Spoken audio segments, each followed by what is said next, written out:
Hello, my name is Colin Angus, and I'm going to be taking you through the build process for our wheelbarrow dinghy. Now, we've designed the boat to go together very simply. Basically, if you can put together IKEA furniture, you can put together this boat. There's all these pre-cut pieces, detailed manual, the instructions. We've got little dowels, going back to IKEA furniture, which allow you to align all the pieces. They either slot together or get wired together. So really straightforward. So the first thing you want to do when you receive your kit is to go through the checklist and just make sure you've got everything. So there's the wood components, all the plywood that's been CNC cut, and then there's a few additional things like the seat, and then of course all the epoxy. But anyway, just go through the list, make sure you've got it all. If you're creating it with plans, basically you're just going to get the plans, of course, and then you want to source all the materials before you really get going on it. So if you're working with plans to create all these shapes you see behind me, you're going to do that by tracing them out essentially onto sheets of plywood. Okay, I've unwrapped all the hull pieces, all the CNC cut pieces, and you'll see there's quite an assortment of different shapes, all different sizes, and you're probably wondering what they all are.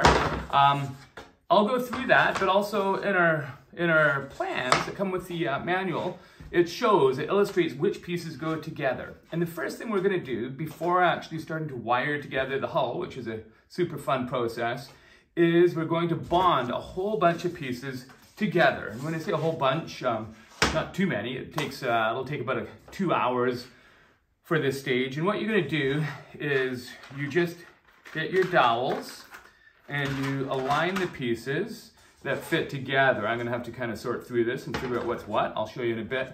But basically these holes are 1/4 inch that have been CNC cut into the planks, and you just run those through to ensure that you have perfect precision when they come together. So you can see right now how those go together. And then, okay, so that is pretty much it for dry fitting. Very easy, kind of like putting Lego together. Quite satisfying actually. And then, so the next step is going to be bonding. So when you bond these together, what you're going to do is you want to put wax paper underneath the pieces, and where it's going to be bonded, so you don't end up bonding the piece to the work surface. Definitely not fun when you do that. So you just put wax paper underneath. And then you're going to take each one apart. You can do them one at a time so you don't kind of mix things up. Take it apart, bond the surfaces that are going to be mating together. Make sure you don't do the outer surfaces. If you do, not a huge deal, you can scrape it off, but you don't really want to do that. And then when you've done that, you're just going to put weights over top and bond it together. And then you're going to wait overnight for it all to bond. And then the even more exciting part starts tomorrow.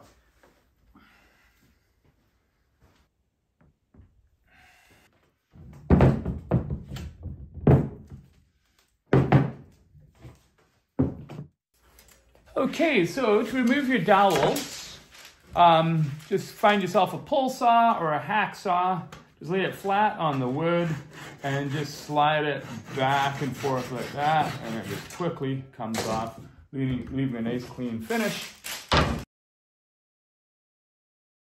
Okay, I'm just going to show you a couple of things. So this is the transom here. This is where the oars are going to go through to create the wheelbarrow. You can see it's nice and stiff at the point of contact between the oars and the transom. So when you look at this closely, I'll just bring it a little closer.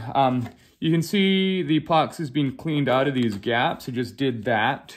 There wasn't much in there. I didn't brush too much in this region, but if there is any excess, just clean it out when it's wet, and then it's all ready for the vertical pieces that are going to slot into there. But you can see it all comes together nicely. One thing is the little holes for putting the wires through probably are plugged with epoxy, so you will want to re-drill those if they do get plugged.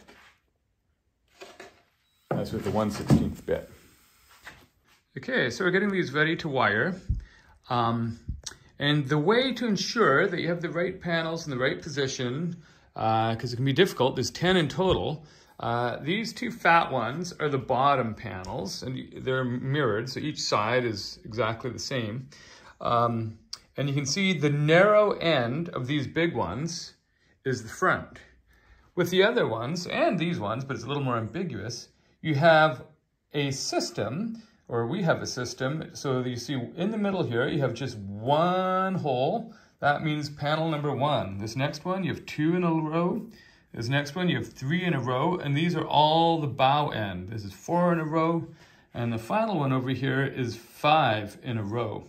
So that's a nice simple way to make sure you have your panels in the right order. Top is 5, second down, 4, 3, 2, and then the bottom panel. And then it goes back up the other side, which you don't have those panels in position. So that's a foolproof way, nice and simple. We did that instead of writing, just because it's a little more discreet.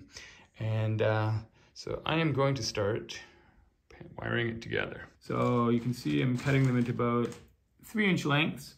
And I've cut 100 here just to start us off.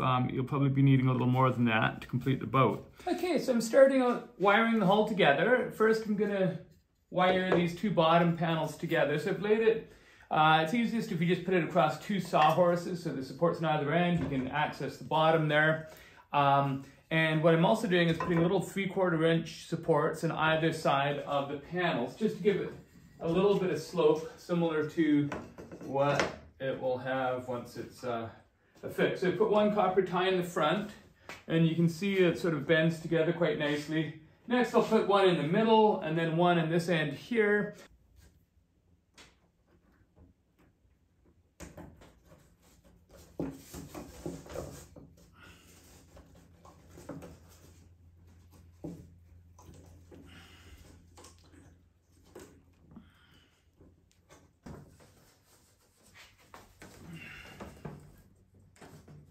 First of all, you can just twist the copper ties by hand. Later, you'll tighten them up with a pair of pliers. You get a little more purchase that way.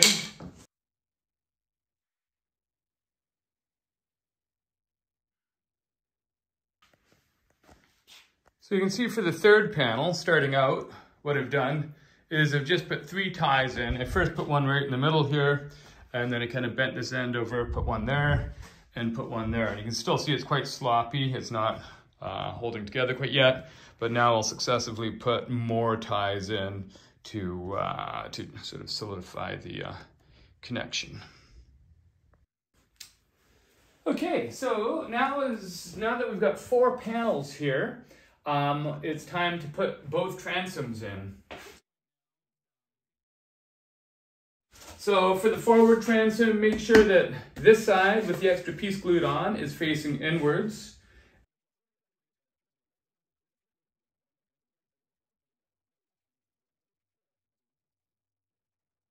There we go.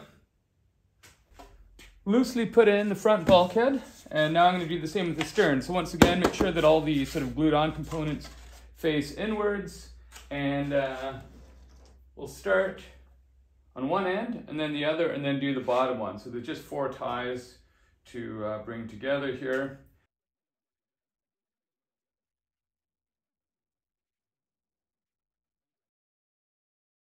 Once we're at this stage, if the bulkhead's on, you just go on with the next panel. So now we're going to do panel number 3. You start on either side. It's nice to tie that to the stern end pretty quickly because it is a little unstable with not a lot of height. So panel number 3, that's this one here. Let's get a few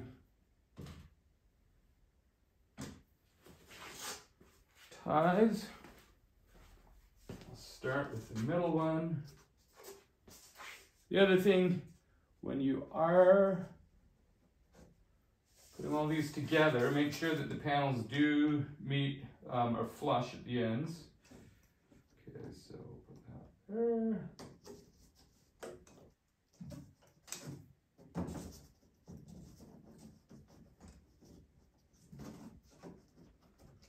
Just loosely for now.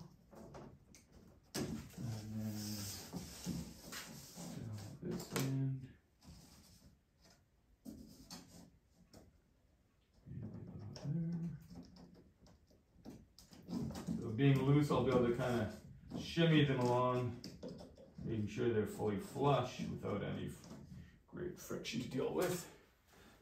And then with this end, I think I'll connect it first to the bulkhead.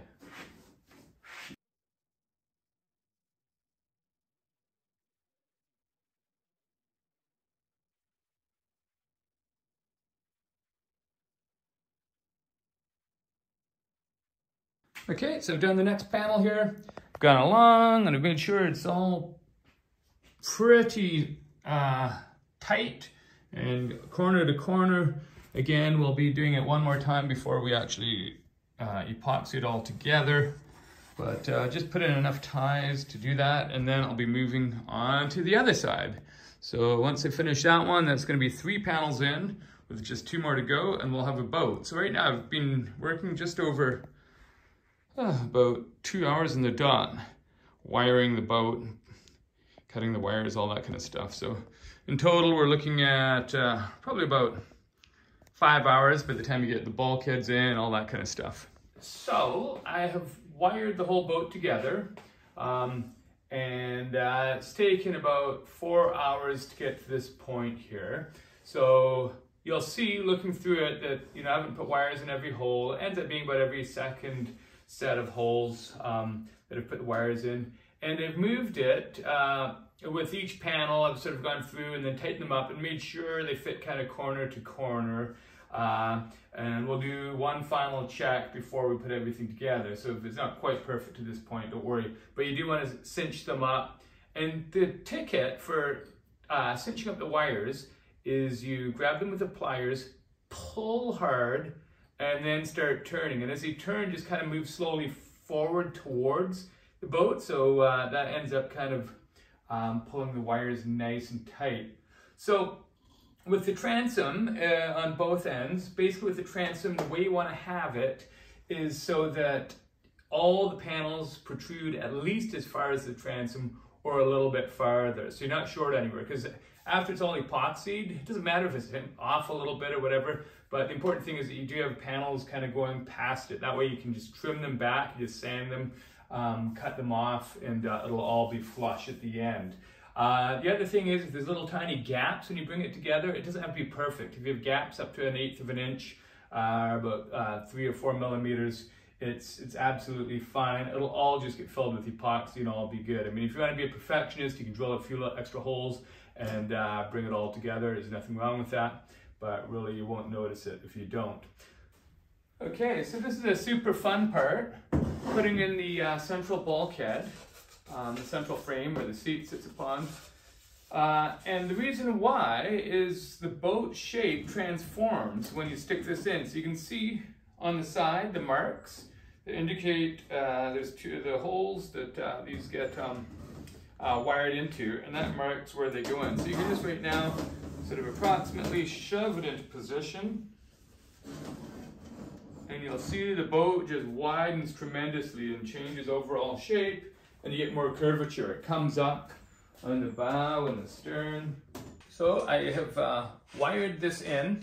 As I was putting it into place, there's places where the hull panels were coming apart, just separating slightly. So what I did before actually putting this in, I just pulled it out again and tightened some of the wires along the side, cinched them a little tighter. The other thing is I made sure that there are ties on both sides all the way through, just to hold the panels together when it is being separated. So I've secured it right here with a tie, and then 2 in the middle and then 1 on the other side. So that's really all it needs. However, if you do find that it's needs a little bit of extra attention, a little bit of extra push to get in different areas, just drill some holes. You can drill as many as you want, and just to cinch that up tight. So next, after wiring in the central bulkhead, the boat takes its overall final shape, although there's a bit of tweaking still to go on. And we are now going to put in the final 2 bulkheads, the forward bulkhead and the aft bulkhead. So with the forward bulkhead, you've got the support to take the seat top. That goes on the inside, so the part that you've glued together, make sure it goes that way. And you can see there's 2 holes, actually 4 holes in total drilled on it, 2 in the top sides and 2 in the bottom, which have corresponding holes, drill holes in the hull panels to secure it to.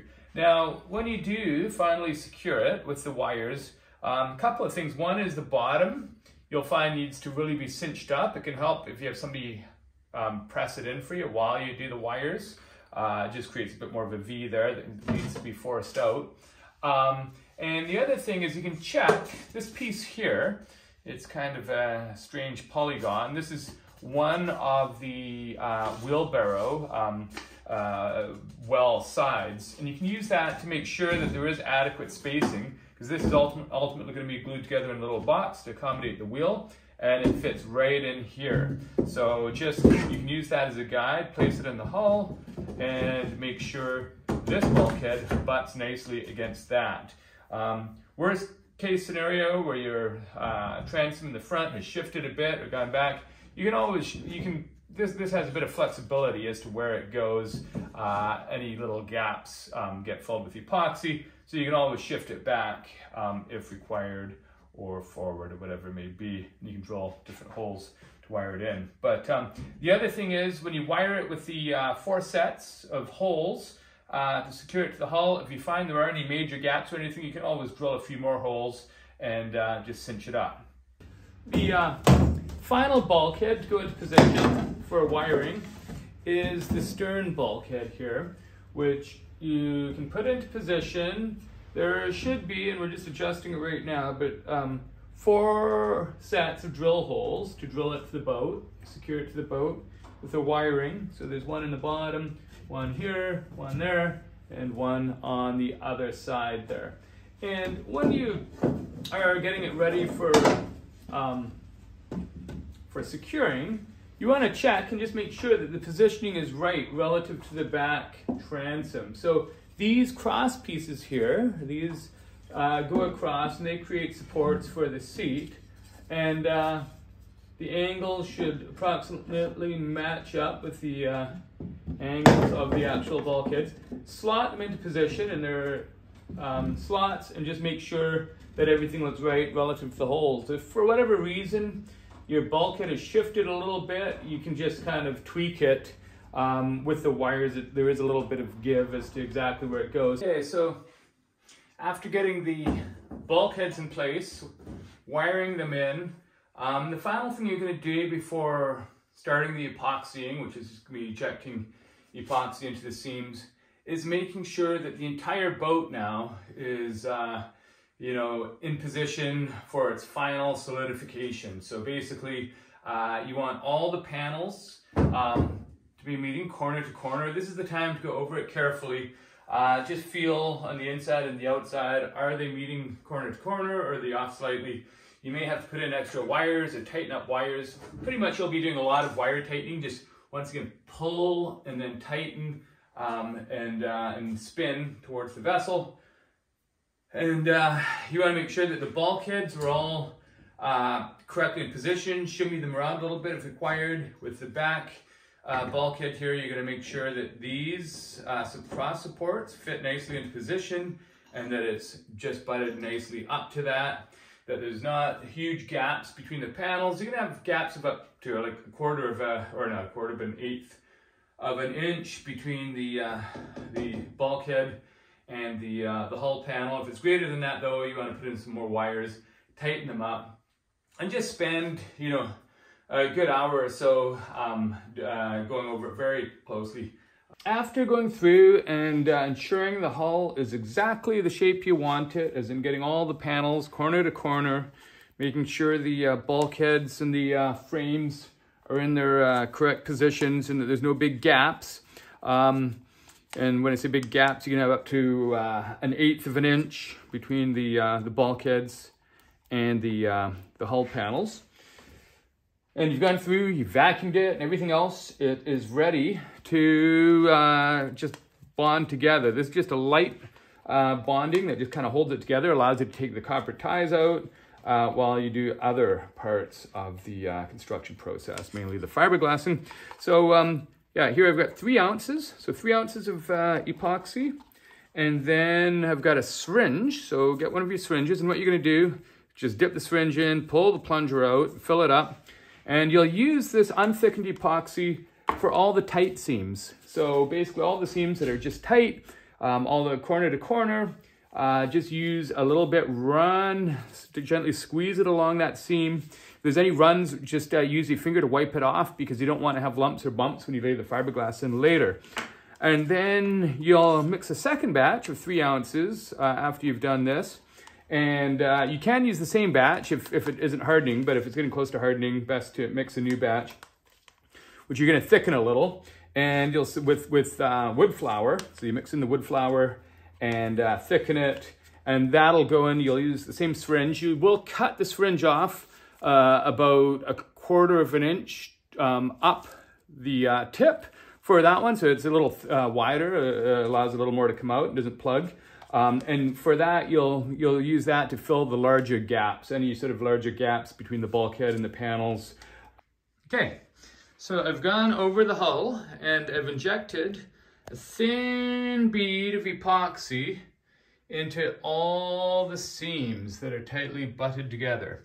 And after doing that, you can barely see it, and then you run your finger along it to make sure, your gloved finger of course, to squeeze it flat. You don't want any runs, lumps, or bumps. And basically the epoxy doesn't seem like much now, but once it hardens, it's rock hard, and you don't want to have to sand out any lumps or bumps. So just go over it with your finger. You can even use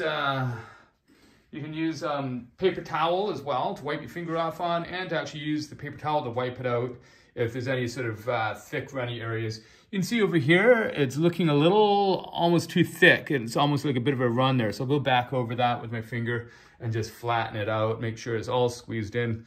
The other thing, when you run your finger over it, it helps to squeeze the epoxy a little deeper into the joints too. The other thing is, take note, you don't want to run the epoxy where you don't have to do it all the way along. You don't do it where the copper ties are, otherwise it can get a little messy there. So you just do it on both sides of the copper ties, leaving, up to an inch, half an inch to an inch distant, and that's it. And with the bulkhead, so there's a few areas. You can see up front here, there's a big gap that I have. When I say big gap, it separates slightly. So I didn't inject it into there because I'm going to use epoxy that's thickened in a little bit. But any of the bulkheads too, I've applied epoxy where it's tightly butted to the hull. Where there's gaps, like down here, you can't quite see, but it's a bit of a gap. Maybe this side here is better. You can see there's a little bit of a gap, so there's no point putting thin epoxy in there, but it will thicken up some epoxy. So now what you'll do is mix another batch, 3 ounces of epoxy, and then you'll thicken it with about 3 tablespoons of flour, maybe not quite that much, two tablespoons of wood flour, and then you can use it to fill in areas like that. What you can do is areas that are like really have a big gap, you might even want more thickening than that, but I'll show you that in a little bit. But the bulkheads and the transom, the forward, the bow transom, and the rear transom, stern transom have all been epoxied into place. Now, it's kind of hard to see in the video, but basically all excess epoxy, once it's squeezed in, has been cleaned out using a tongue depressor, just sliding it along like that and making sure you get everything, and just wiping it into a paper towel or the top of your cup. Just make sure that all the edges you can see here, have been filled with epoxy. I did, for the larger gaps, I thickened the epoxy one more time. Okay, so I've allowed the epoxy to cure overnight. Everything sort of becomes solidified. I put a little brace across this frame / bulkhead, and just so it's to straighten it out while the epoxy cured. And today, the big job today is going to be, it'll take a couple hours, is just applying beads of epoxy or fillets of epoxy along the edges of all the cross supports. So the 3 internal frames, and then the 2 transoms, the aft transom and the forward transom. And so you just, basically the way that's going to work is just remove the copper ties that are in the vicinity of the, you don't have to take all the copper ties out yet. No reason to, it'll just help hold it all together in case it gets any bangs or blows. But take out the copper ties in the vicinity of the frames, and then you'll mix your epoxy, you'll thicken it with a mixture of wood flour and fumed silica, which keeps it from sagging, helps it keep its shape a little more. And then you'll just use a tongue depressor to run it in. Now I'll take you through that process, just showing you how to do it neatly. It'll never be quite perfect, and you get it perfect by sanding after, but it's always nice to get it as neat and tidy as possible. It just reduces that sanding. So the sanding instead is just a quick back and forth a few times to get that final smooth finish. So the first thing I'm going to do is get my snips and remove the copper ties. So the best way to do it is to use tin snips. So these aren't tin snips here. Get the snips that you use to cut metal, metal shears, metal snips, and super easy. You just go around any ties you're going to take out, you just clip them, and then you go on the back side with a pair of pliers, you just grab them and give a little twist, and that'll pull them out. It's actually super fast, super easy. I don't have my metal snips, I lent them out, so I'm just using a different pair of shears here, but just cut them and in one spot, and then you can just go underneath and pull them out with the pliers. So then I just grab it. This one's got a bit of epoxy on it, so it might be a little harder, but shouldn't be too bad. You just pull them out. And you'll get into a rhythm when you take them all out. Right now you're just taking out a few near the bulkheads. But when you do take all of them out, just like snip, snip, snip, snip, snip, and then you go to the underside and pull, pull, pull, pull, and you'll get them out in 10 minutes or so. So one other thing I did yesterday evening, after applying the epoxy in the corners, is I put a straight edge and some clamps to clamp it into position. And the reason why I did that is there's a slight bit of twist in this bulkhead here. And if you straighten it out while the epoxy is curing, it'll help straighten out the whole thing. So when I take this off, see, it is now pretty straight. Doesn't matter if there's a slight bit of twist. It's all going to be under the seat. It'll work just as well, but you know, it's nice to get out what you can. So that's one thing you can do. If you do find there's a little bit of twist there, you can see I used a broom pole. You can use anything, and most likely you'll find like a piece of wood or whatever that's straight. So we're now ready to apply the fillets.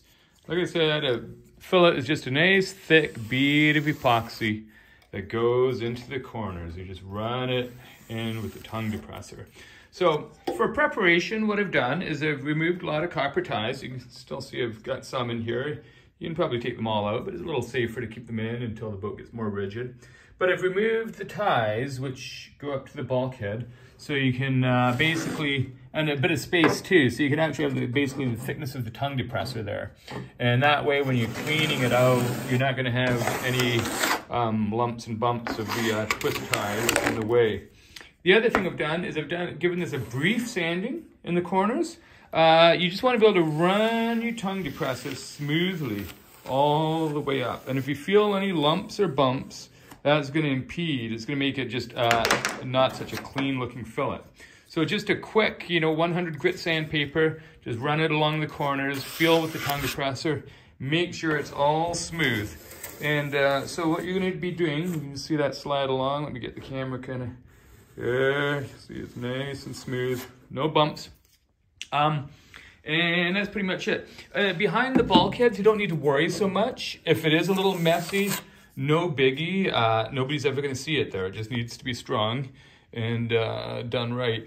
But up here, above the flotation chamber, you'll want that to be nice and neat too.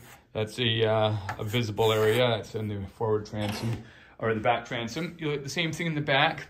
The other thing is, what are we going to apply it with? So we apply the fillets for the most part using the tongue depressor. These are pretty much 90-degree angles. It ends up providing just the perfect amount of epoxy in the corner. For the bulkheads though, or not the bulkheads, but the transom, the forward transom, the back transom, there's two reasons we want to make the fillets a little thicker.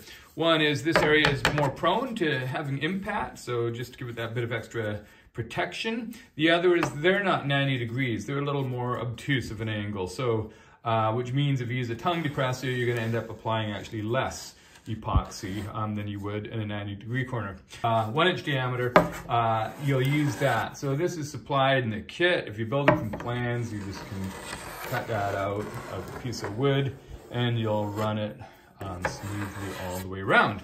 So that's pretty much it. And so now what we're gonna do is we're gonna mix up some epoxy. Now you wanna do it in batches. So you don't wanna try doing the whole thing at once. So otherwise it'll start curing on you and you have to rush, and there's no point rushing because you're not gonna do a good job if you're rushing too fast. So basically what I like to do is mix up 6 ounces at a time, do bulkhead and then get that perfect, and then move on to the next. So I've mixed 6 ounces of epoxy, which I'm going to use for putting creating fillets of the bulkheads and frames. So what you're going to mix with this is wood flour and fumed silica. So basically you can use just wood flour, but you do have to thicken it a little more. It does create a nicer, darker color. But it is a little easier with fumed silica. It's easier to get the ratio just right. It's sort of an anti-sag ingredient that helps with the application. And it does end up being a little smoother, so easier to sand after. So what we're gonna do, oh yeah, another thing is when you are mixing, make sure you wear a mask. I'm not right now just because of the video. I'll sort of step back, make sure I don't inhale it. But you don't really want to inhale too much fumed silica or the wood flour either. So always best to wear a mask. But anyway, so I'm going to put, starting out, and you can adjust the ratio as you go, but about 4 scoops like that. So kind of like a large heaping tablespoon. 4 of those in to your mix of 4 scoops of wood flour. Just stirred that in. You can see it's still quite runny. Fumed silica will really change that. So about 4 of the same amount of fumed silica. Just gonna put 2 in first of all so don't overheat. It's really fluffy. Okay, so I have mixed it. I've got 4 scoops of fumed silica, 4 scoops of wood flour, thoroughly mixing, and that's the consistency we have right now. Now looking at it, you can see it flows a little bit. You don't want it to apply it and then have it all sag. That's a big no-no. So what I'm going to do is put 1 more big scoop in, so that ends up being 5 scoops of fumed silica. Mix that in. Okay, you can see it's kind of like a thin peanut butter consistency.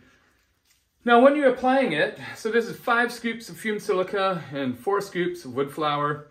And when you're applying it, there's a couple of different ways you can do it. You can use a bag and cut a little hole in it, and just like applying icing, you just put this in the bag and then you just squeeze it out along the seam, which is kind of a nice way to do it. Another, which is just slapping it in with your tongue depressor, making a bit of a mess, but then you clean it all up after. So that's the way I'm going to do it. And I will show you, I'll change my gloves, and I'll show you in the bulkhead here how we're going to do it. So basically, you're just going to get big scoops of epoxy and squeeze it in. Don't worry about any excess right now. You just squeeze it in like that. And you're going to do that all the way across the bulkhead. One end to the other. And then, after you've applied it, you've got it all nice and smooth in there, you'll then just use your tongue depressor to scrape it up. Like that.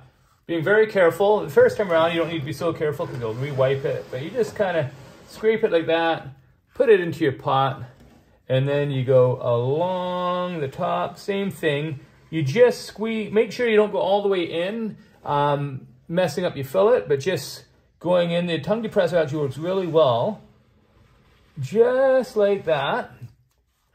And then when you're done, Just making sure it's very smooth. You can go over it multiple times. And then ultimately, after you've kind of got a pretty good final fillet, then you'll get a clean tongue depressor. And you'll just very carefully come in, not quite touching the fillet so you're not distorting it, and cleaning out all the extra epoxy. That's how it's done. Okay, so this is the following day, and I've pulled out the rest of the copper ties, and you can see the fillets have hardened and are holding everything in place. They're not perfectly smooth, they never are. So you get a final perfect finish after you sand it when you're completing the boat. But you can see that's not too bad. That's how they're supposed to look at the end of it all. And the next step is going to be filling the seams on the outside. You're going to use a syringe for that. So to do that, you'll want to turn the boat upside down, which you want to do nice and gently. Easiest if you have somebody else to do it with you. So you have one person grabbing one end, one grabbing the other end.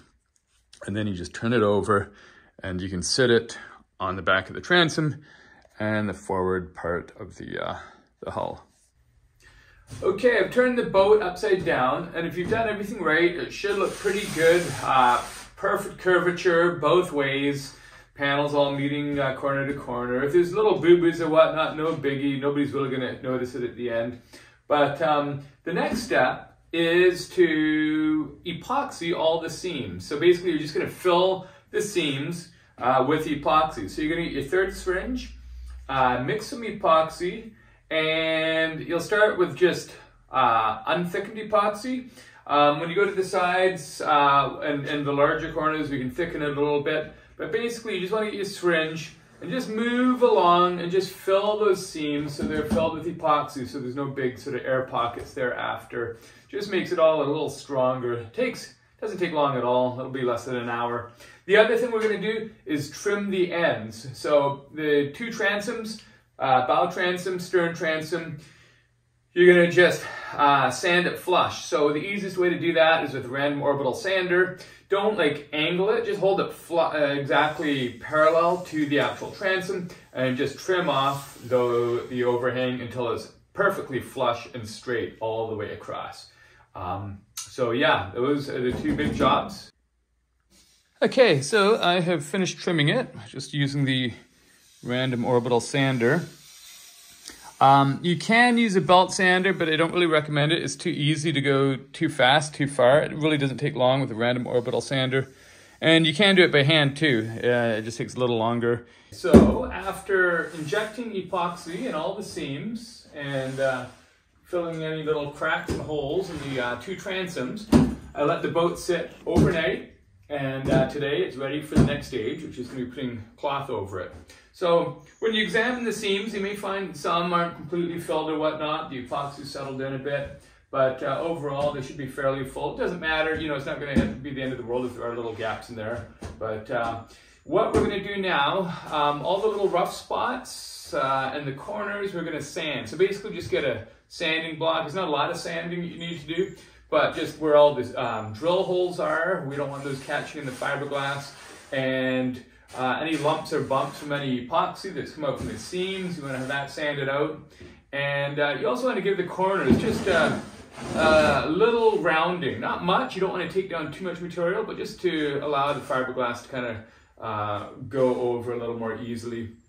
And just gives it a slightly smoother look at the end. You don't want to round the corners between the transom and the panels. You want those to be, you know, sharp corners. So basically keeping the sanding block flat as you come to the edge, and then when you sand the transoms, keeping it flat too, so you have a nice sharp clean corner. And what we're going to do, the way the fiberglassing is going to work, is there are two sheets of cloth, and we'll have the seam in the middle that will drape over this boat, so the main part of the hull. So you have one piece of cloth going aft, one going forward, which will overlap the back one, and then you will saturate all that. But I'll take you through that whole process in a bit, and then you'll also put fiberglass after on the two transoms. Not the same fiberglass, you're not going to try bending it around. You'll cut this off and you'll apply a completely new sheet sheets of fiberglass there. Okay, so that's it. So I've laid the 2 pieces of cloth on. It's a little tight, but there's enough. And so we've got about 1 inch of overlap right here, and then it's a little bit more than 1 inch down here. You can trim it if you want to save a bit of weight. I'm not going to bother though. And where it overlaps, it's going to, it'll end up soaking right through both of these. It might take a little more squeegeeing. One other thing to think about when you're squeegeeing, always stroke it over the overlap that way, as opposed to into it. Otherwise you'll mess up the fiberglass. So what you're going to do now, put a couple of weights on it and then trim around with the scissors. Okay, I'm pretty much ready to go. I've trimmed the glass all around, given it a bit of a haircut, maybe a little more than 2 inches in the sides, 4 inches. It's not so important in the sides. And then up here on the transom, it's about 1 inch, 1.5 inches out. We're pretty much ready to go. So I'm going to remove the weights I have. I just have a couple of boxes there, and start mixing the epoxy. Make sure you wear a respirator and get your spatula ready and move fairly quickly. The one thing to remember is the epoxy in the pot will start heating up very quickly, so you have to get it out of the pot and onto the boat.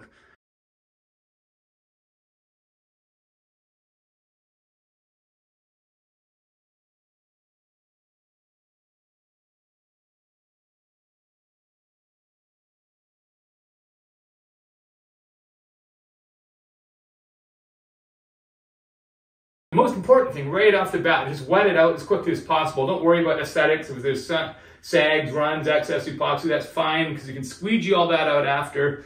The worst thing is if you end up having dry areas. So make sure you get the whole thing and then drag the spatula over kind of once it's fully wetted out, squeeze out any excess epoxy. That'll prevent runs and sags from occurring.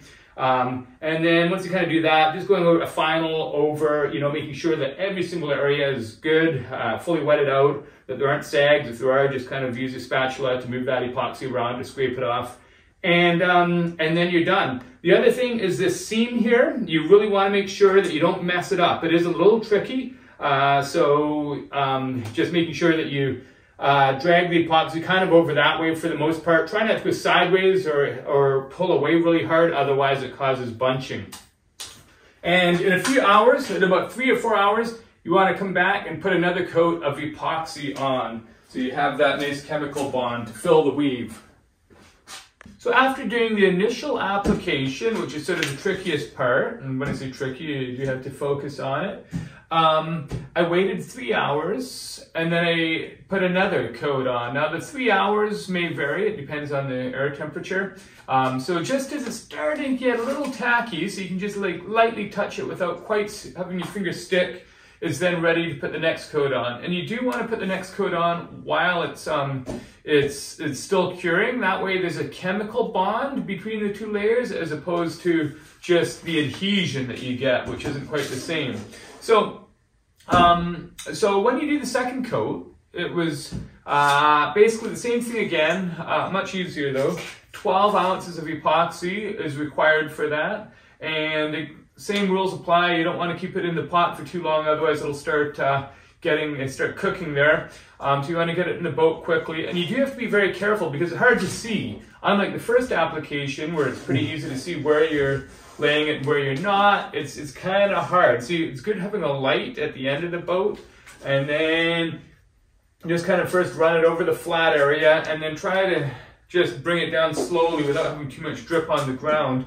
And always looking from the side to make sure you're actually going, the goal is to fill the weave. So essentially just all the little lumps, microscopic almost lumps you have where the weave of the cloth is, you're filling those little divots with more epoxy. And so just go along, keep running the spatula on, kind of quickly get it over the whole thing and then finesse it. An important thing at the end is to make sure you get rid of all the runs and sags. When I say all, you may miss some. It just ends up being that you're going to have to sand it out later.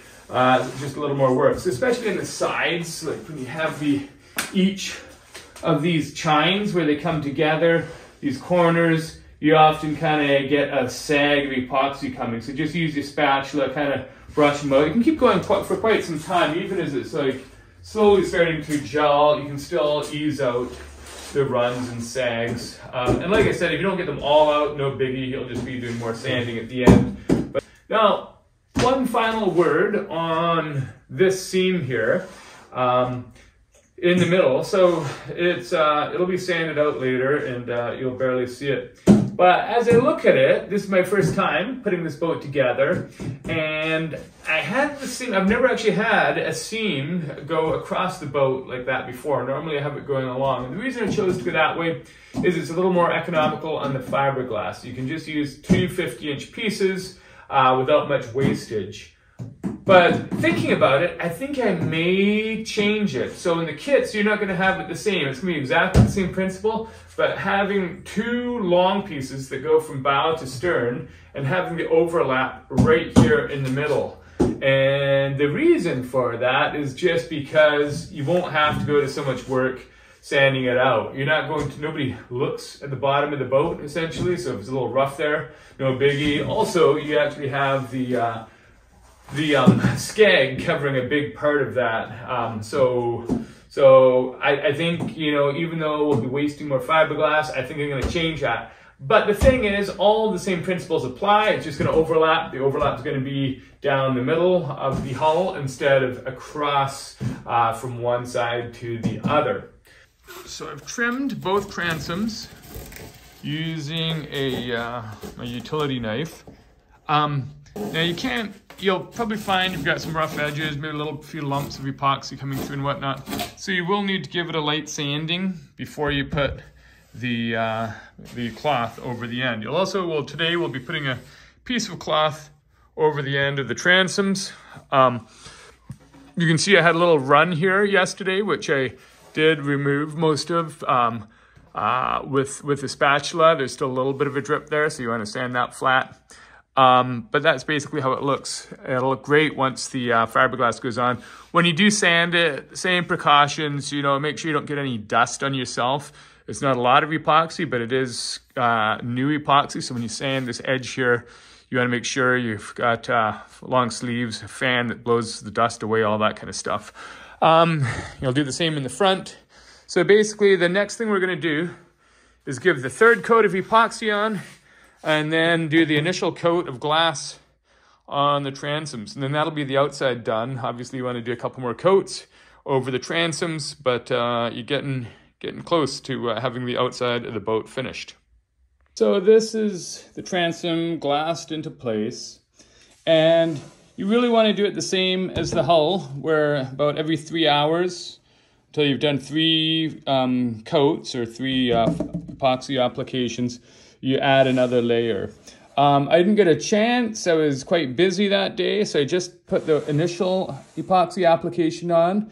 It now needs 2 more coats, which is no big deal. It has fully cured. So instead of just waiting 3 hours and then applying another coat, I'm going to give it a light sanding with 100 grit, and that allows it to key in. It'll create better adhesion. So just give it a light sanding. So what you can do, you can also trim this off now. You can trim that all the way around. You give it a light sanding too in the top. It doesn't matter if you scuff the top.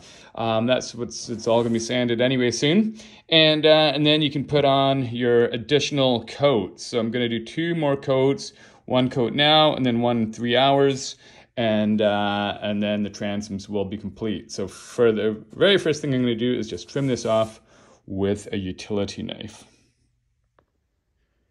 Okay, so I've put the second coat on here. And so I trimmed it, the fiberglass off with an X-Acto blade.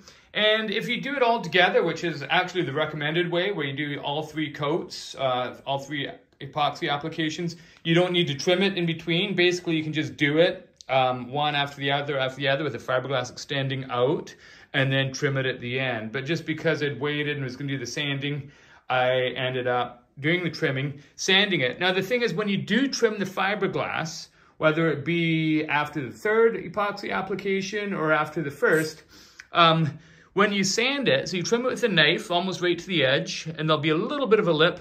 So you sand it with 100 grit sandpaper. You can see a little bit of the sanding marks there. Make sure you hold the sander and the sanding block flat to the face that you're sanding. So completely flat against that and then flat against that. You don't want to have it on kind of an angle and end up sanding the corners off. You want it to be a sharp angle around.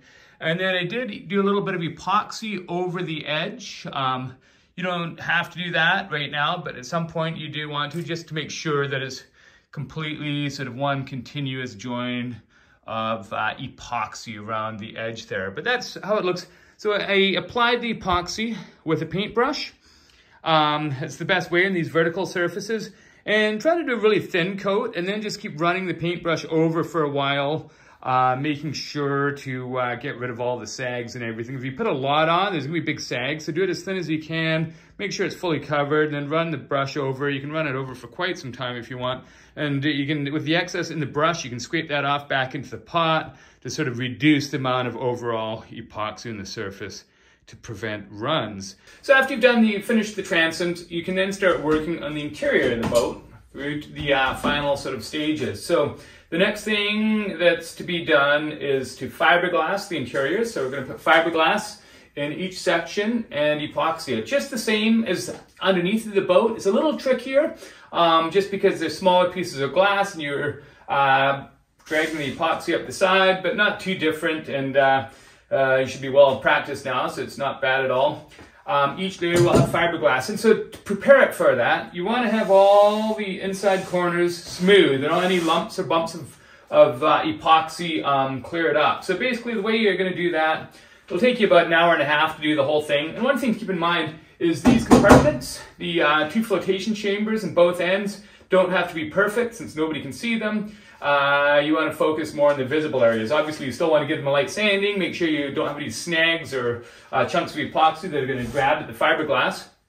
But as long as it lays well, it's all good. In here, if you have any lumps of epoxy or drips that have come through the holes, one tool I found works really well. If you do have one, don't go out and buy one just for this, but is a little oscillating cutter.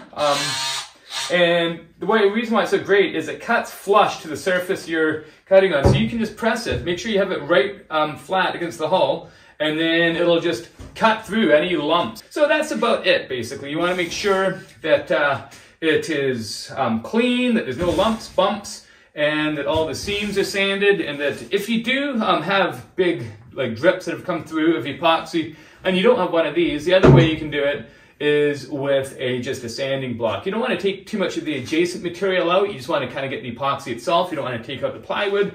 But using a block and sanding over it is the sort of more traditional way to go.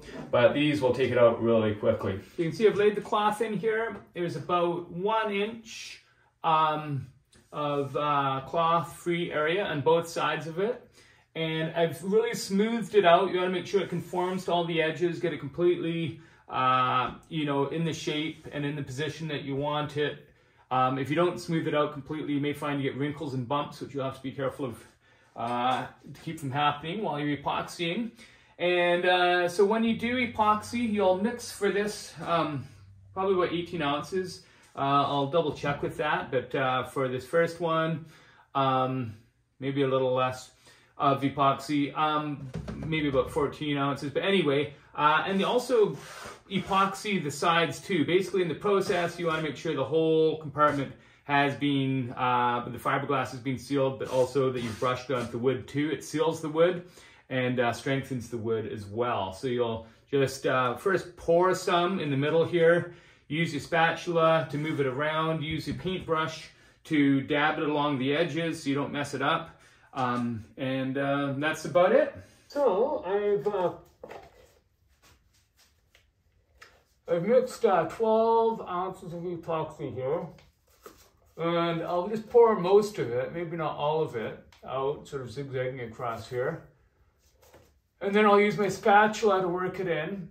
And with the edges, be really careful, because if you just drag it along, the epoxy, or the threads can be pulled out and whatnot. So just gently kind of go near the edges, but not right up to them. And then eventually just kind of get a bit of epoxy, just kind of press it in. You'll kind of see what works best. The other thing is, it's very easy on the inside when you're dragging hard with the spatula kind of going up, which you do, to pull the fabric along, so it ends up bridging these corners instead of going right into them. So you need to kind of pull it back.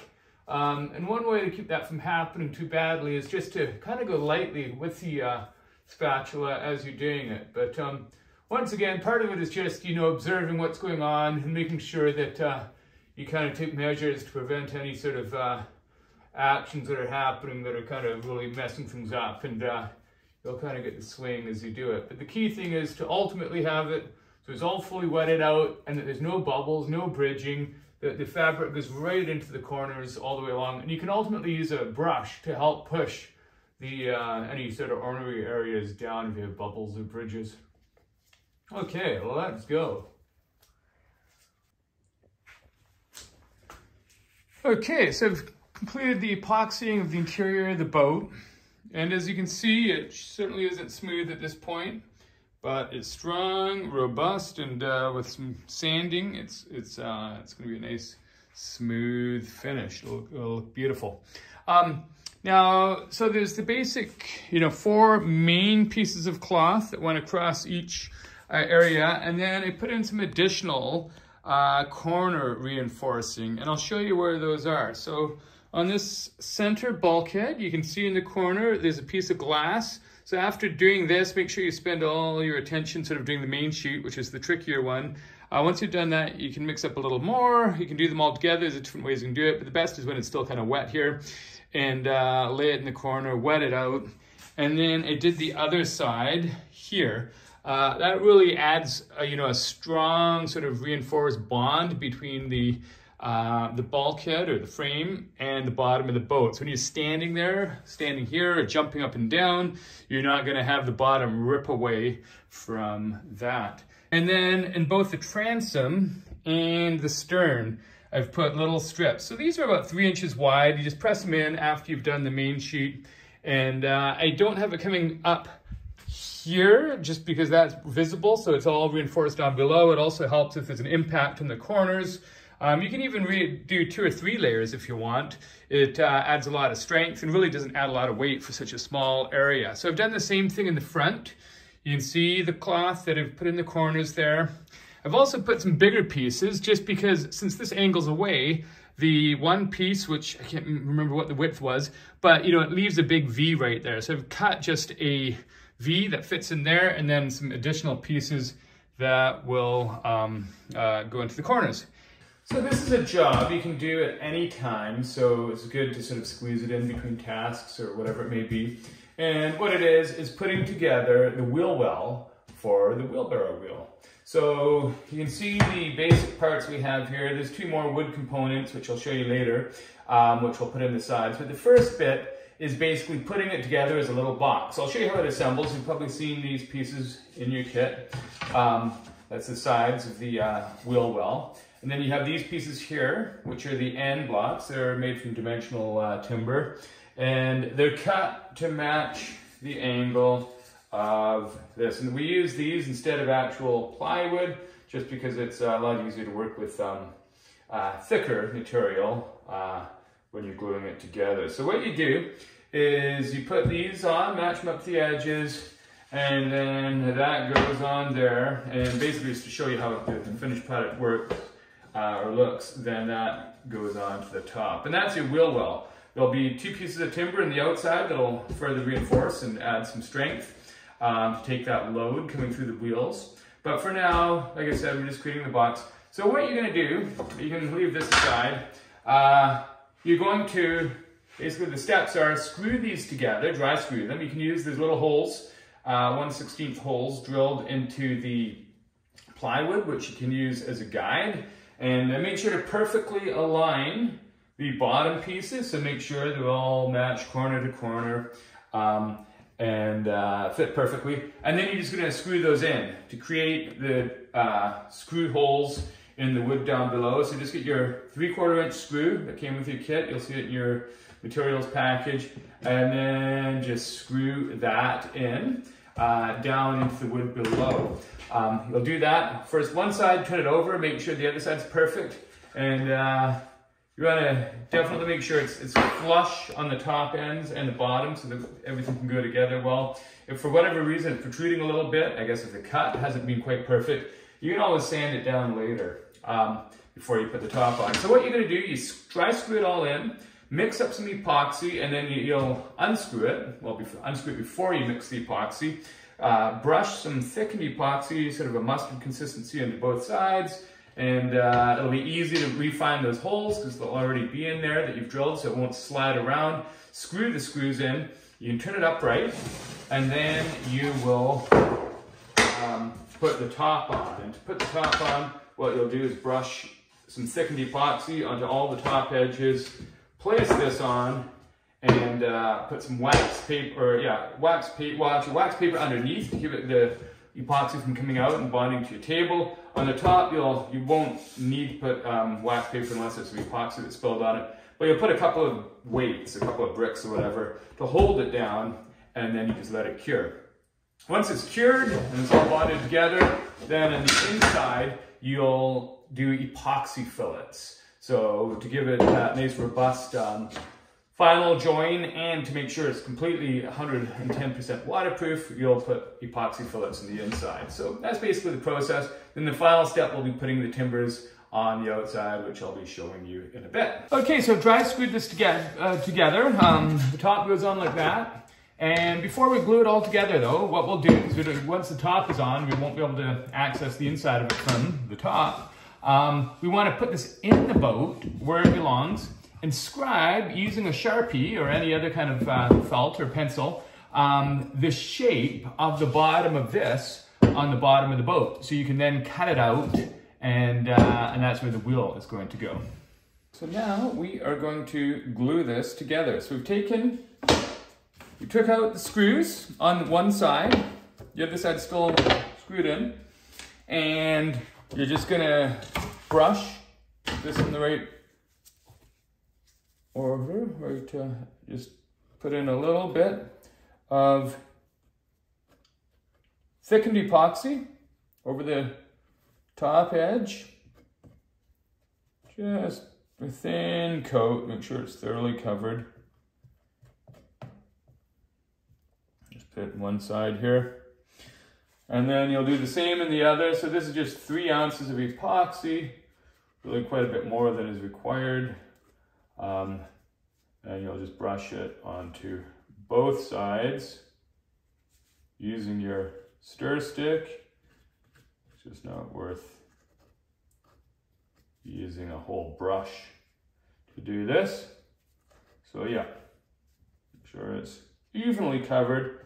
And then the excess that squeezes out, you just wipe that up. Once you put it in,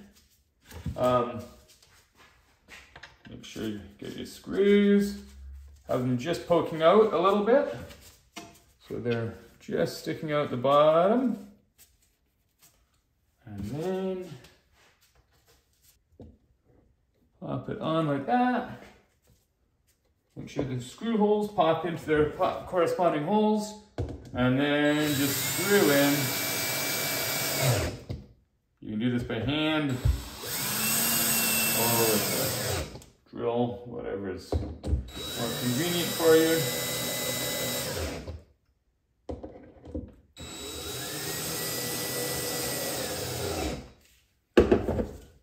And then you can just wipe off the excess epoxy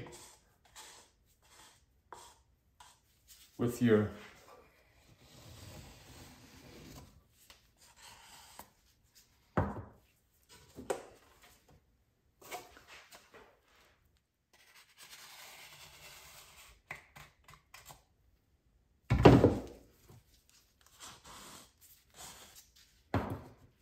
and there you go. Do the same thing on the inside. Just wipe out the excess epoxy.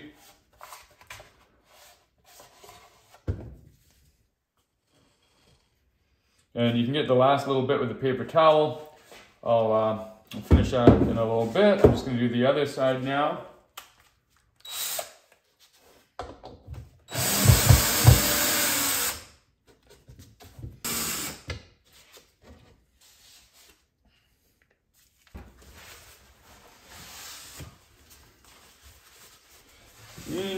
out the epoxy that's squeezed out the inside so the internal fillets will go on nicely.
Left this for about 4 or 5 hours at room temperature, and it's cured enough that I can start working with it.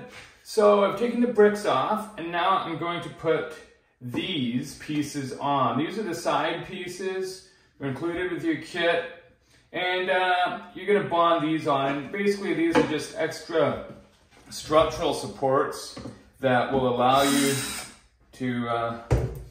to support the weight that comes through the wheel, the stresses that go through the wheel. So you just like the top bits, in order to make sure that you're precise when you epoxy it, you'll put some guide screws in. The ones in your kit are stainless. These are different ones I'm using right now. But basically what you want to do is get your 1/2-inch bolt, and this isn't the actual final bolt that you will have, but anyway, 1/2-inch bolt to go through there, and that makes sure that the two holes are in alignment with each other. So once you put those through, you can put the bolt right through into the bottom one, and that keeps it from moving around and keeps these perfectly aligned. And then measure in on the ends. It's half of 3/4 of an inch, so it ends up being about 3/8, so exactly 3/8 back. And then, so measure 3/8 back, make a little mark right in the middle, and then just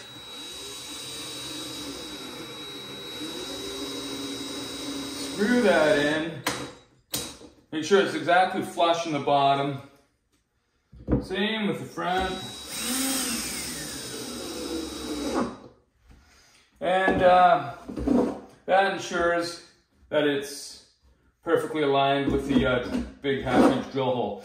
And then now what you can do is, when you epoxy, is you're going to undo these screws, and just like the sides, you'll use them, the holes, as a guide. You'll just re-screw into them to cinch it all down while the epoxy is curing, and it'll be perfectly in place. You're going to do the same with the other side.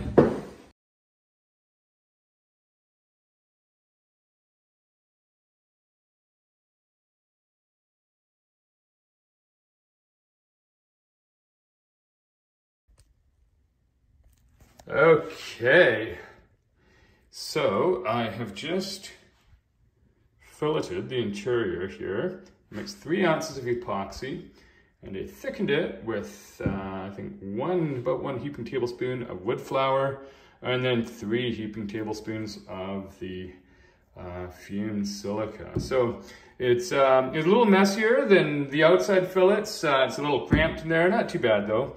The thing is, nobody's ever going to see the interior here. So the important thing is just that they're there. They're adding to the integrity and water tightness of the boat. And then with the excess epoxy I had, I ended up putting it on the wood faces that are going to go on the outside. I'll show you how that's going to go on in a second. It is a little tight with epoxy. I'd like to have a little bit more, but this should do. So probably when you guys are out there doing the same thing, you might want to mix another 3 ounces of epoxy, just so you can do it a little more liberally, because you can always scrape off the excess when it comes off.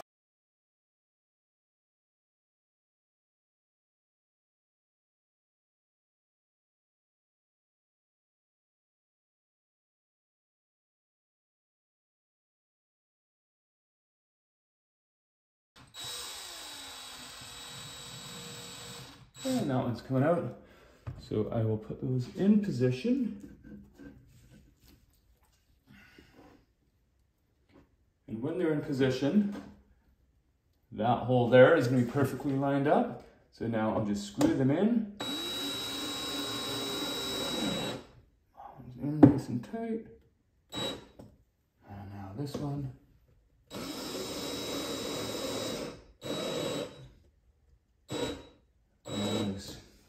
And the epoxy starts squeezing out the bottom. You can run your finger along. It's, you can see in the middle here, it's moved away a little bit. So if that happens, if it kind of separates, which it's doing, you will want to get a clamp and clamp that. First I'll do the other side and then just have a clamp in the middle, and that will bring that little bit of bowing out.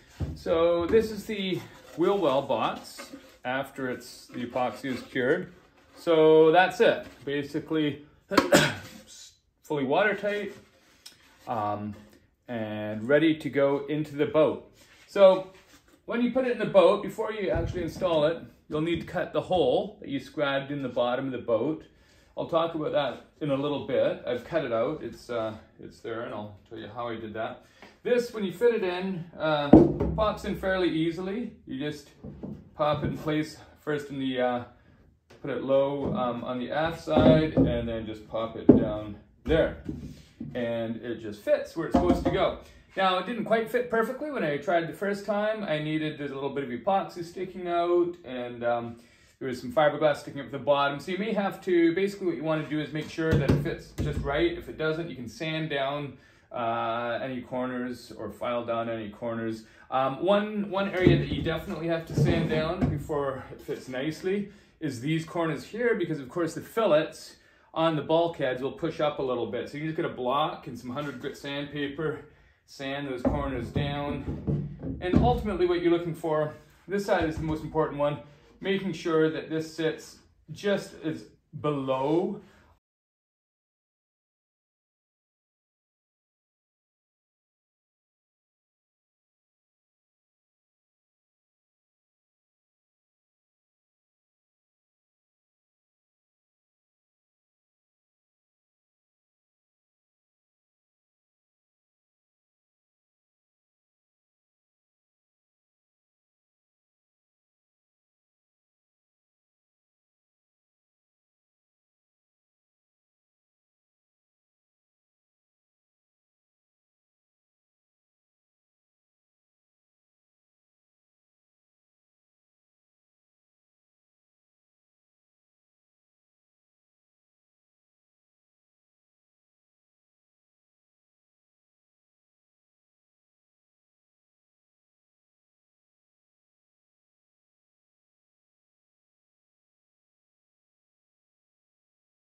So here is the hole that I cut. It took an assortment of tools to cut this out. Normally a jigsaw and a drill would be sufficient, but of course it's a little tricky where it goes up to the bulkhead. The jigsaw doesn't fit in there.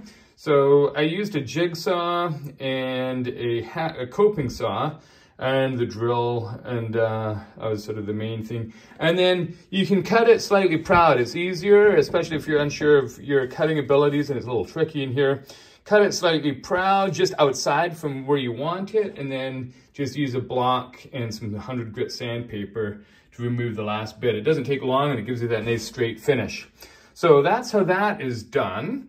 And the final thing you're gonna do before you secure the box in place is sand with 100 grit, a light sanding all the way around. and up this face and up this face here, so that we get a nice mechanical bond with that surface. So let me just show you how this fits in. So we've got the hole, we've got the box, and so you just stick this in. Oops, we got it backwards. Okay, so that end goes in there, right between those, and then this end pops in there.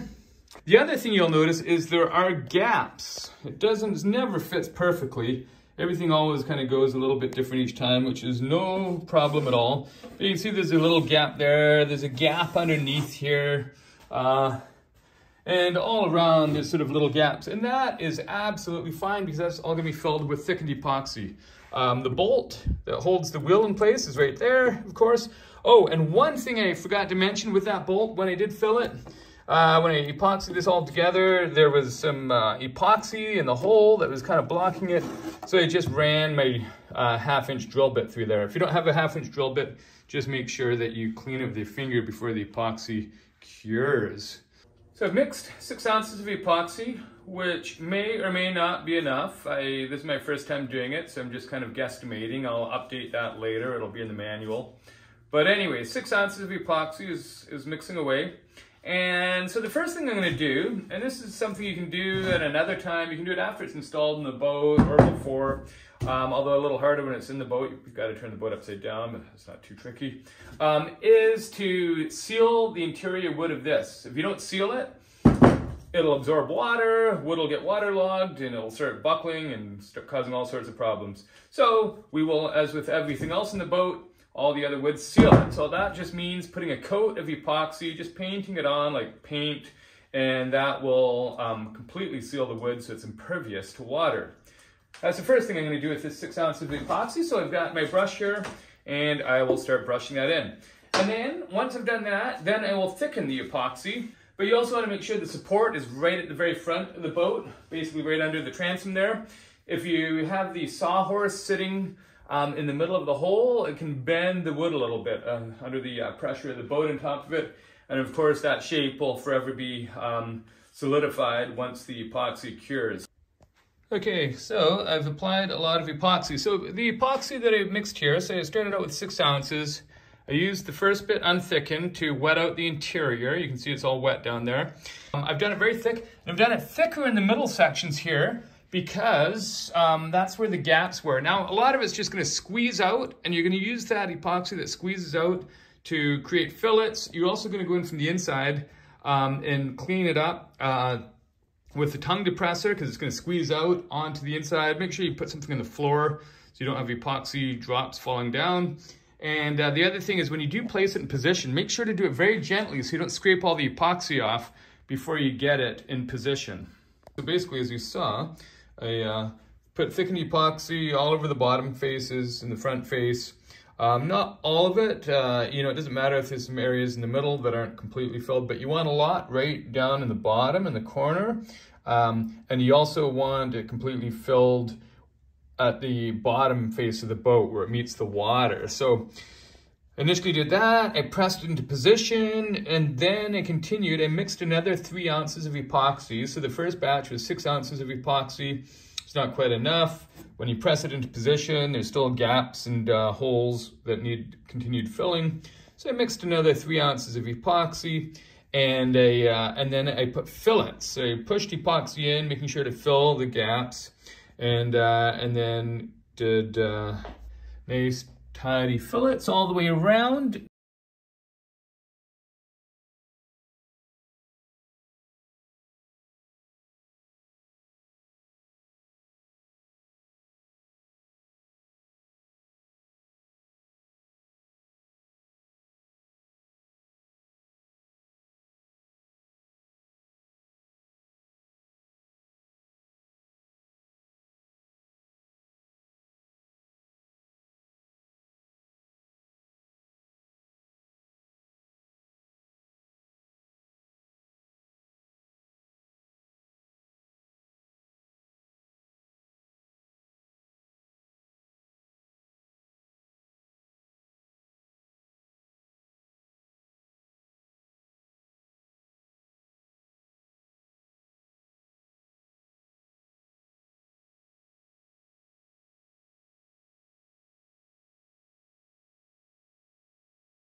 So let's go underneath here, because this is the other area you have to look after.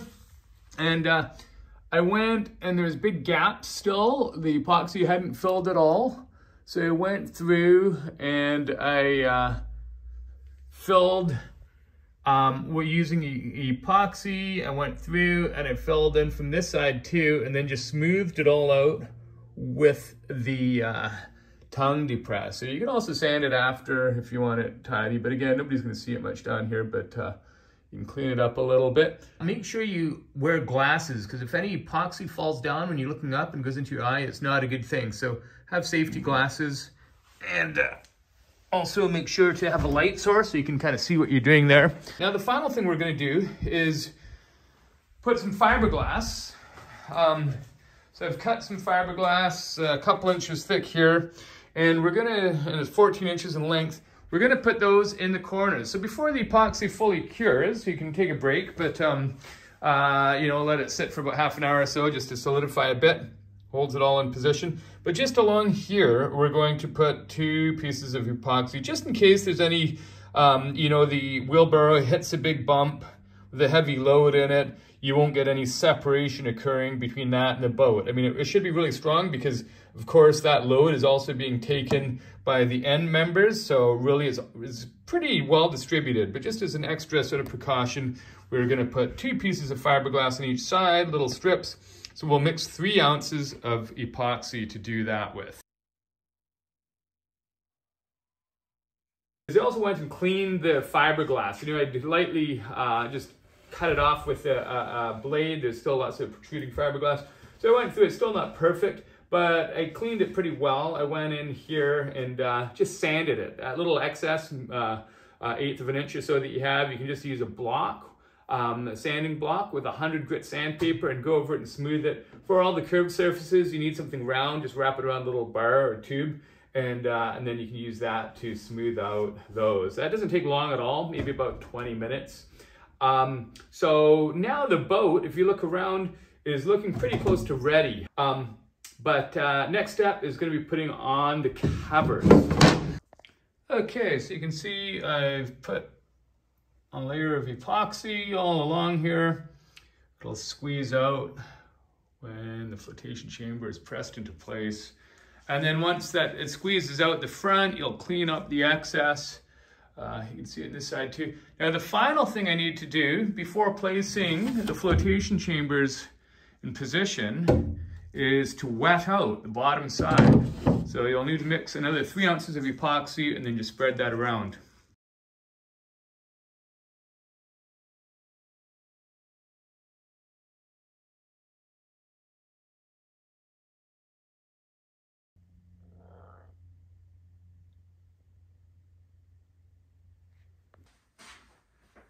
So the next step, after the epoxy cures, and that's the epoxy that's holding it down onto the wheel well and the front bulkhead here, forward bulkhead, and the same on the back, is to remove the bricks, clean it all, so they're firmly in position, everything's clean, get some 100 grit sandpaper, and just sand along the epoxy on the sides and the hull and the transom, where you're going to be putting the fillet. So just a quick scuffing, and the reason for that once again is just to enhance the adhesion between the epoxy fillet, and the hull itself.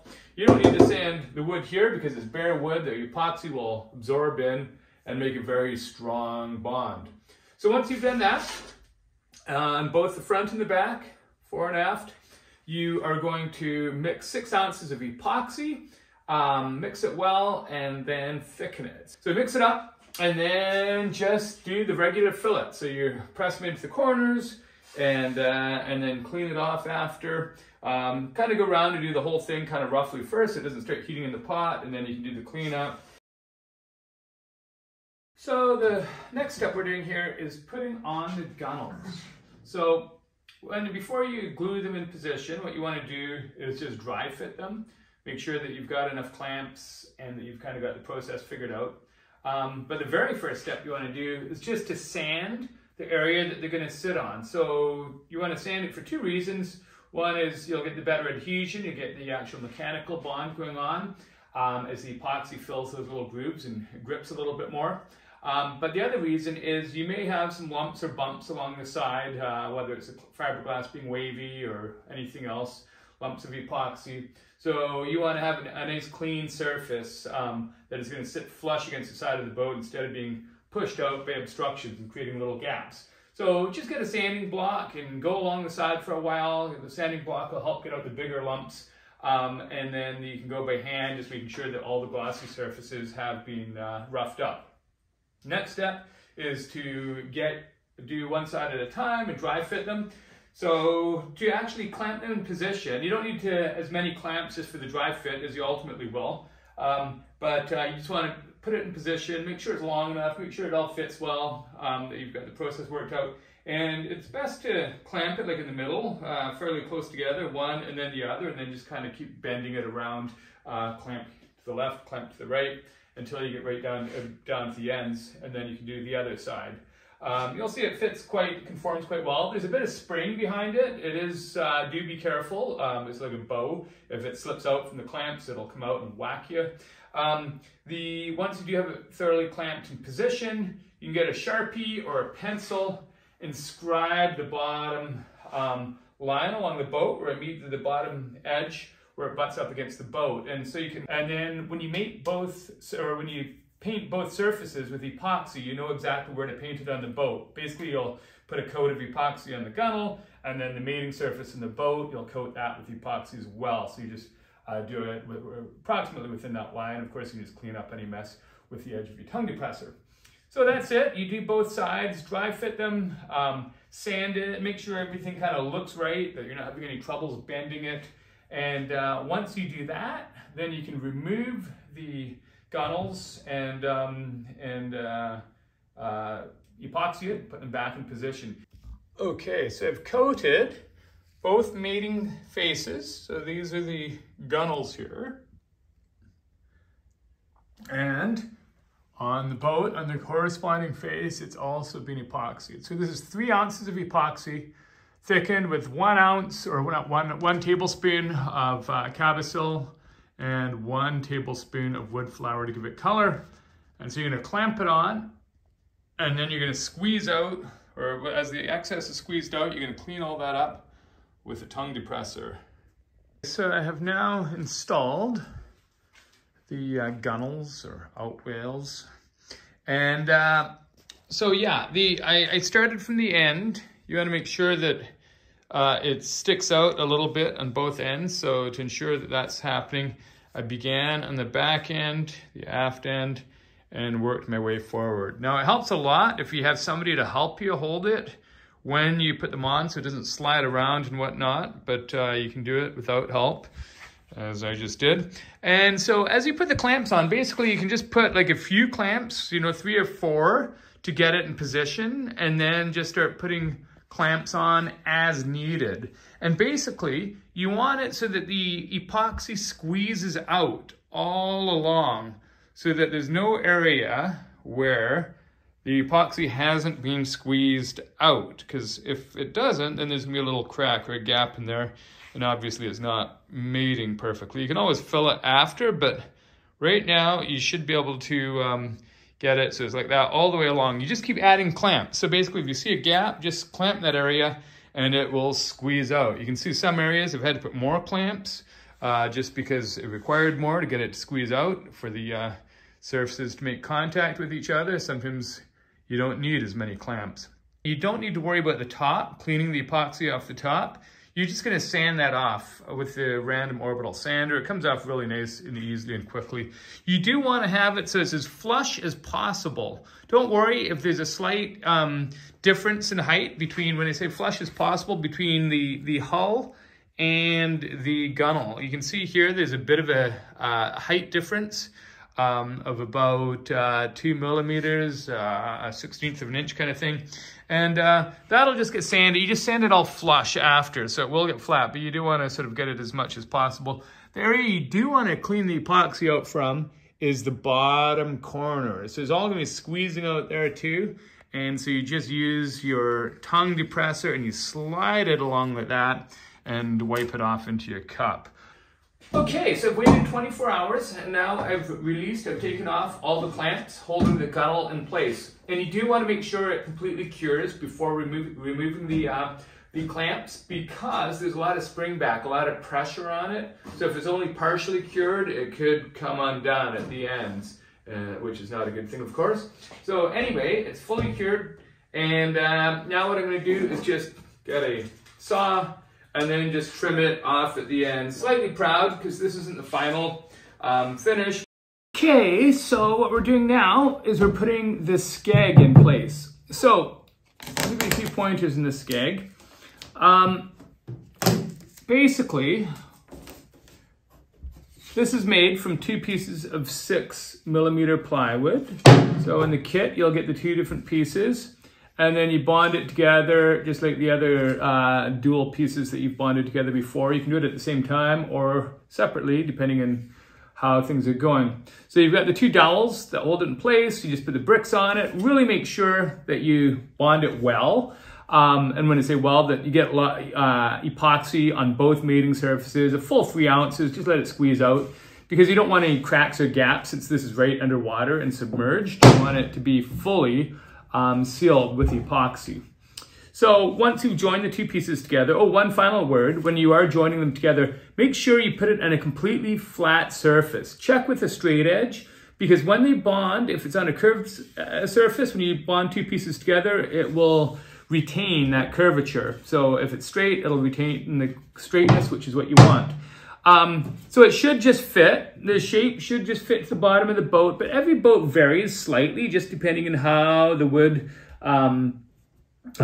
bends. You can see right here, there's pretty much no gap. I haven't done any sanding apart from sanding off or scraping off the epoxy that's squeezed out.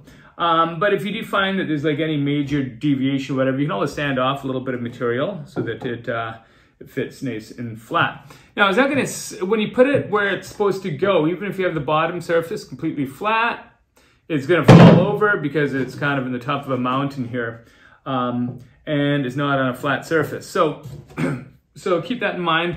And it's done. We bond it to the boat in 2 stages. So right now we're just going to put a bit of epoxy along the bottom, just a little bit, and then you're not going to do fillets yet. Just because it's tricky when it's kind of loose. So you just want to bond it to hold it in position. So sand the area it's going to go on, so you have that mechanical bond. You can see that it's sanded here. And then you're going to coat the surface with epoxy, not too much, but coat all of it. I've put little marks at the end and down here, marking the center in case you can't see it after you sand it. Or when you're putting this down, so that you make sure that the center of this lines up with your little mark. I did that with a Sharpie. I don't know if you can see it, but there's a little Sharpie line there in the center and right down there. And then I'm going to use this tape here. So you just have the tape ready, and then you just stick it over like that once it's bonded, and it'll hold it. Obviously, the one final thing you want to do, you want to make sure, or 2 final things, you want to make sure that the end is just flush, butted up against the back of the boat. You don't want it to protrude out. The other thing is, obviously, looking straight up and down, you want it to be level. So you can just take the tape out. Now, how do you make sure it's perfectly perpendicular to the boat? It's actually a little tricky because, of course, the boat is not flat. So you can't just put a square up to it and check. You can, basically what you can do is make sure your boat is completely flat on the ground. And then if you just look down from straight above and eyeball it, you can pretty much see if it's angling one way or the other. If you can't, when you're discerning it, looking at it closely, nobody's ever going to notice any slight deviation, and nor will it negatively impact your performance. So that's basically it. Okay, and that's it. So it doesn't look very pretty at this stage. We don't worry about that. Once it's all sanded and fiberglassed, it'll look lovely. So the key things that I've done here, I've just scraped off any excess epoxy. Don't worry if there's any small gaps or anything. That'll be fine, because tomorrow we're going to put epoxy fillets along the edges. So you can see we've got that, the little center line here, marked perfectly with the center of the rudder, of the skeg. And on the front end, the forward end, we've also got that lined up perfectly.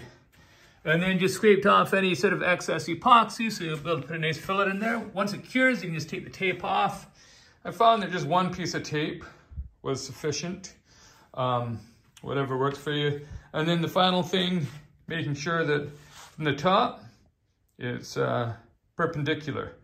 So we'll just leave it like this overnight, make sure it doesn't like slide around or anything. And then tomorrow, we'll do epoxy fillets along the edges and then put fiberglass. So it'll be nice and strong and cemented to the hull.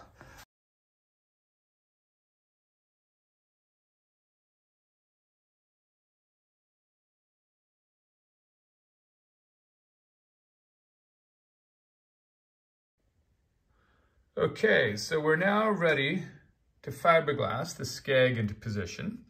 You're going to use 2 pieces of fiberglass. They should reach right to the end. This lower one here I have doesn't quite go to the end there. It doesn't really matter, but you'll cut it just so it is basically the full length. The next one is very important that it goes right to the end, so it goes right to the very tip and strengthens the whole thing. So basically what I've done, I've created the fillet. You can see the fillet up forward there. And I did that about 3 hours ago. So it's starting to solidify. It's firmed up a little bit. And then I just placed the glass in position and pressed it into the fillet. The fillet basically is sticky at this point, so it holds it nicely. But do be careful when you put it in that it is right, because being sticky, it makes it hard to shift and move around. So you want to get that position right, sort of in the first go. So this piece of glass is about 4 inches long, or 4 inches wide, shall I say. So you put about 1.5 inches on this side. It's just kind of approximate on the bottom, and then the remainder going up the side. So farther forward, it goes all the way up. Back here, it doesn't quite go all the way. And then the next piece is you want to have that 8 inches, and you want it to extend this a little bit. So you kind of have it stepping up over top, and it'll come all the way to the top of the skeg on that end. Basically, the whole thing will be covered by the second layer of fiberglass. But anyway, so I'm going to wet this out now with epoxy. I'll mix up 3 ounces of epoxy. Okay, so this is it after it's been fiberglassed. So there's the 2 layers of glass. You can see I've kind of trimmed it up forward, so I kind of wetted it out a little bit and then took the scissors and just cut it so it didn't flop down, because you don't want it flopping down. So the important things is you want it fully wetted out right to the very ends, and the fiberglass is basically standing straight out. I trimmed it off at the ends too, so that it's not sagging and, you know, sort of pulling the glass away. You can see in the boat too, it's all fully wetted out. So use a paintbrush. 3 ounces is just enough to fully wet out the 2 layers. What you'll do in about 3 hours is come and just do another coat. So let this cure, partially cure, and then come along and coat it once again, so you can fill in the weave and sort of the bumps and the edges. And then later it'll be sanded. That's quite some time off. Okay, so we're installing the seat now. So basically the first thing you do is just dry fit it and make sure it fits in position without any gaps in the bottom. If there are any gaps between the frame and the seat, you just sand out whatever needs to be sanded to make it fit. Yeah, I've put a bit of wood glue on. It's better if you use epoxy, but wood glue is fine, because basically what it needs, I'm just going to do is temporarily have it held in position. So the glue is going to do that. And then I just put the seat in place, and then I'm going to put a couple of bricks on top of it. And once that is dry, then I'm going to put epoxy fillets both along the underneath and the top and along the corners. And that will, these corners here, and that will create a nice robust join.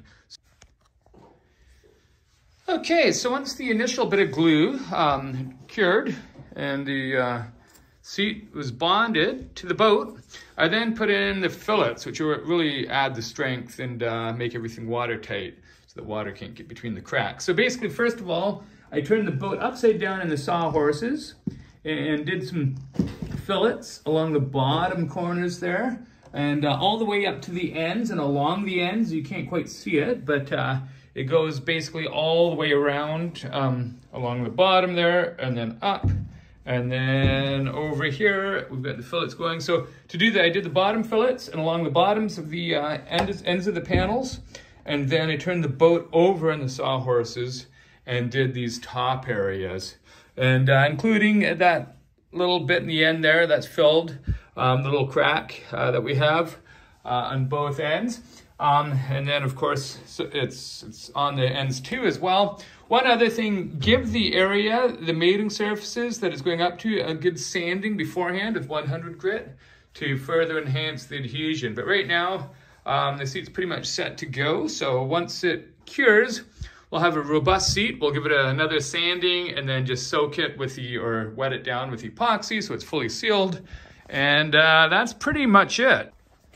Okay, so I've just installed the oar locks or the oar collars. I've got a little spacer underneath, and that's included with our kit so that these thinner oar locks can work with these without having to cut them down because you want to have the diameter exactly right. The other thing I did is I just checked to make sure it all fits properly. So the way it works, once you have the oar lock in place, so you have to put the oar lock on and then the oar collar. You nail that in place. You want to make sure you get these right. And these go kind of an opposite side, so you don't want to have them both one way and the other, or both facing the same way like that. Otherwise, let me just get the other one so you can see. Yeah, it goes the opposite way, so that when you're rowing, it pushes on the pin. Whatever side they're on. So the way these work, they slide in. The big fat oar collar goes through like that, and then it slides across like that, and then that goes in like that, and then that drops down onto the seat.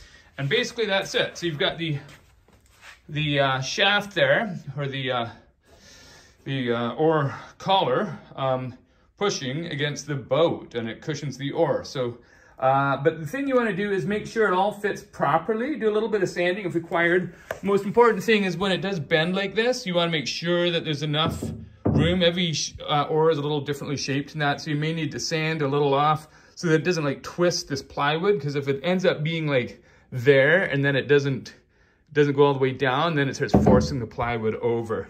So just a bit of sanding required sometimes. And that's it. So once you have that, that's basically the handles for the boat ready to go.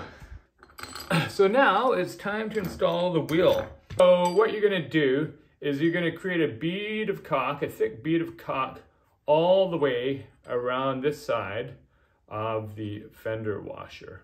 So then you're gonna want to be very careful not to get too much in your hands. It doesn't matter, make a bit of a mess, but you're gonna put this inside, you're gonna run it through, and then when you put the other one on from this side, it's gonna be coming through the wall.